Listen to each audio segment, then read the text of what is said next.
Welcome. In today's guide, we'll walk you through the steps to prevent others from sharing your public stories to their own story on Facebook.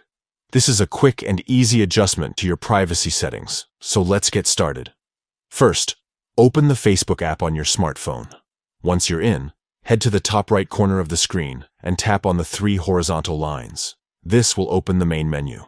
Next, scroll down until you see the option labeled Settings and Privacy. Tap on it and then select Settings from the drop-down menu.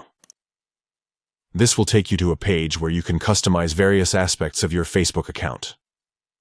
Now, under the section called Audience and Visibility, look for the option labeled Stories. Tap on it to access your story settings. Within the story settings, you'll find an option that says, Allow others to share your public stories to their own story. By default, this setting might be turned on. To stop others from sharing your public stories, simply toggle this option off. And that's it. With this setting disabled, no one will be able to share your public stories to their own story. You've now taken control of how your content is shared on Facebook.